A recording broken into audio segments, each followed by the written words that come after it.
Alors je vais commencer avec un petit peu d'histoire. Angular, c'est un framework très populaire, développé par Google. Il a officiellement vu le jour en 2012 avec la première version Angular 1, plus communément appelée Angular JS. Malheureusement, cette version Angular 1, elle n'était pas du tout à la hauteur en termes de performance. Donc l'équipe d'Angular a décidé de tout modifier et ils ont créé Angular 2 pour booster les performances. Maintenant, je sais que ça peut porter à confusion, mais Angular 2, ce n'est pas une évolution d'Angular 1. Ces deux frameworks n'ont quasiment rien à voir, excepté leur nom. La première version officielle d'Angular 2, elle est sortie en 2016. Et depuis ce framework, il évolue petit à petit. Aujourd'hui, on en est déjà à la version 5, et les versions 6 et 7, elles sont prévues déjà pour très bientôt. Mais alors cette fois-ci, il s'agit uniquement d'une évolution, ce n'est pas un changement total comme il y a pu avoir entre Angular 1, Angular JS, et Angular 2. Donc je répète pour ne pas vous embrouiller. Lorsqu'on parle d'AngularJS, on parle en fait de la version 1. Et lorsqu'on parle uniquement d'Angular, on fait référence aux versions Angular 2 et plus, c'est-à-dire 4, 5, 6 et ainsi de suite. Alors c'est quoi Angular? Angular, c'est un framework MVC orienté composant qui sert à construire le front-end de nos applications web. Le langage qu'on va utiliser pour coder en Angular, c'est TypeScript. C'est une sorte d'amélioration de JavaScript tel qu'on le connaît aujourd'hui. Angular, c'est un framework complet qui nous dicte aussi comment structurer nos fichiers. Il met aussi à notre disposition des tas d'outils comme le routeur, le module HTTP pour les requêtes, un système d'animation, de validation des formulaires, des outils de test, etc., etc. Bref, vous avez compris, c'est une vraie usine à gaz. Bon, maintenant, je vais m'arrêter un petit peu de parler et on va passer à l'action. On va prendre en main Angular, c'est-à-dire que je vais l'installer avec vous et on va lancer un début de projet avec. Le site dont on a besoin pour approfondir Angular, vous pouvez y accéder directement en tapant dans Google Angular et normalement, vous allez tomber ici, sur ce site, angular.io. Okay, c'est le site de référence de Angular des versions 2 et plus, okay, c'est-à-dire des versions 2, 4, 5 et ainsi de suite. Je ne parle pas dans ce cours de la version Angular 1, c'est-à-dire AngularJS. Il n'y a aucun intérêt. Ok, donc c'est parti, on va se laisser guider. On va appuyer ici sur le bouton Get Started. Et là, il nous explique comment justement mettre en place l'environnement de développement pour une application Angular. Donc je vais ouvrir Visual Studio Code et je vais écouter tout ce qu'il me dit. Alors vous voyez que dans mon Visual Studio Code, je suis ici placé à la racine, c'est-à-dire framework.js. Donc ça c'est très bien. Maintenant, la première chose qu'on doit faire, c'est installer un outil qui s'appelle Angular CLI. Alors je vais vous montrer comment on fait ça. Ici il nous dit npm install-g. Encore une fois, cet outil, on va l'installer globalement. Donc c'est parti, install-g @angular/cli. Donc là, on le laisse travailler. Il va télécharger tous les fichiers dont il a besoin pour faire marcher cet outil. Voilà, donc ça y est, il a fini d'installer cet outil. Maintenant, on va pouvoir créer un nouveau projet. Donc comment on va faire ça? Maintenant qu'il a installé Angular CLI, on va pouvoir utiliser une nouvelle commande qui s'appelle ng. Okay, donc on va utiliser cette commande ng. Pour créer un nouveau projet, vous allez écrire new, ng new et le nom du projet. Donc nous, on ne va pas juste l'appeler myapp.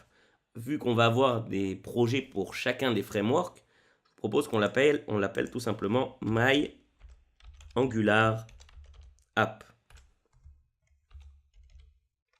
Okay, donc maintenant, je lance ça et il va me créer mon application de base basée sur Angular. Voilà, ça y est, il a enfin fini de créer notre application myAngularApp. Alors là, ici, dans le terminal, on est sur framework.js. On va se placer justement sur notre application myAngularApp.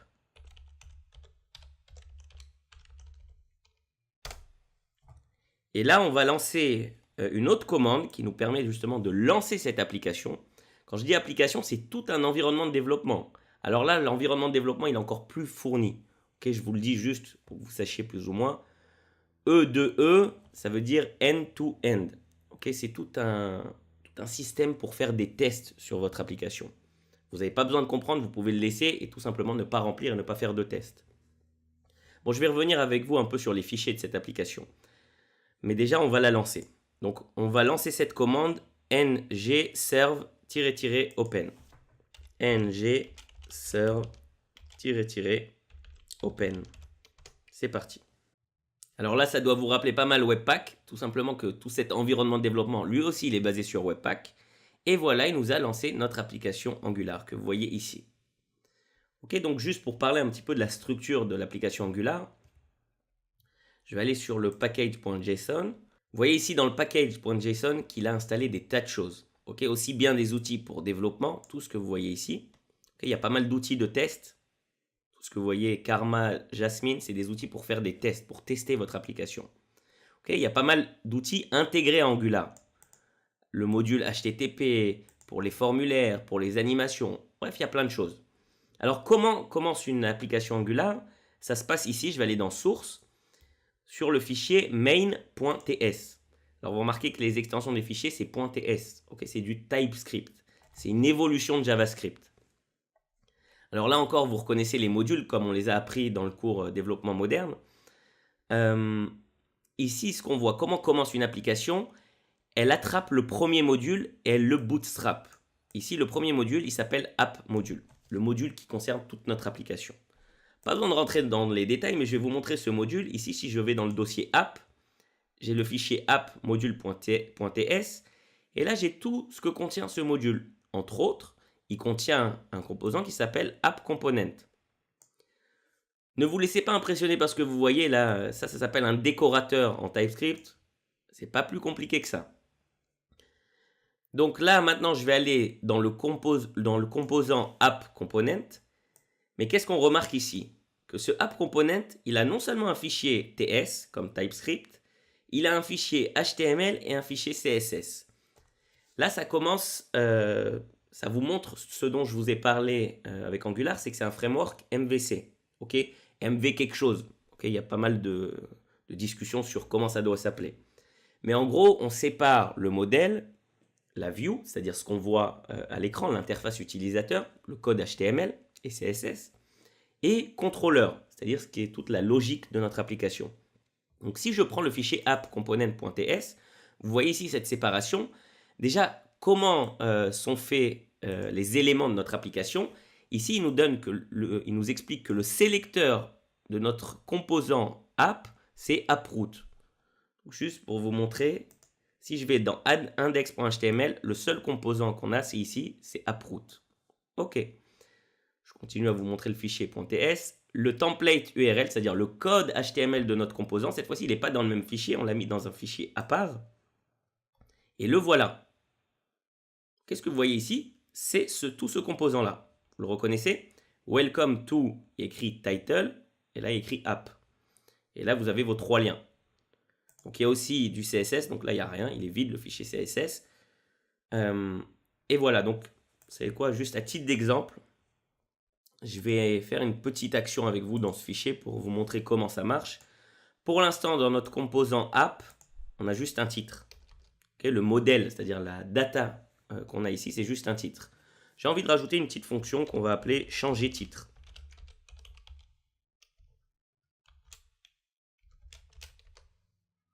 Et cette fonction, elle va prendre ce titre. Donc, vu que c'est title, et là, je suis sur ce composant, je vais pouvoir écrire this.title est égal à, je vais lui écrire ça comme ça, Angular. Tadadam. Ça, c'est ma fonction changer titre que j'ai mis dans le composant app component. Donc maintenant, une action qu'on va pouvoir faire, par exemple, c'est qu'on va changer ce titre avec un bouton. Je vais rajouter un petit bouton dans mon HTML.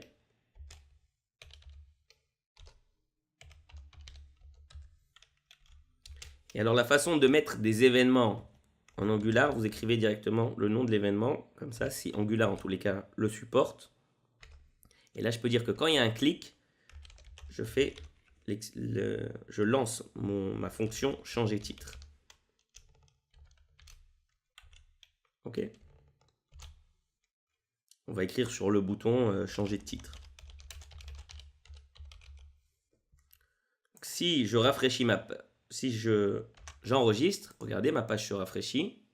Et on a maintenant notre bouton qui est ici. Et normalement, quand je clique dessus, il va exécuter ma fonction changer titre qui se trouve ici. Et le title va devenir Angular. Jusqu'à présent, le title, il était app. Et c'est pour ça que vous voyez écrit ici Welcome to app. Parce que là, il écrit Welcome to title. C'est comme ça qu'on fait le lien entre le code de TypeScript, c'est-à-dire le modèle, et ce qu'il y a dans notre template HTML. Ok, donc je vous ai dit que quand je vais cliquer sur le bouton, il va changer ce titre. Vous êtes prêts? 1, 2, boum. Voilà, il m'a écrit maintenant Welcome to Angular. Bon, je vais m'arrêter là parce que, encore une fois, j'imagine bien que c'est déroutant pour vous de découvrir tout ça si vous ne connaissez rien sur Angular. Mais il ne s'agit pas ici d'un cours sur Angular. Je n'ai pas prétendu faire de vous des monstres en Angular. Non, pas du tout.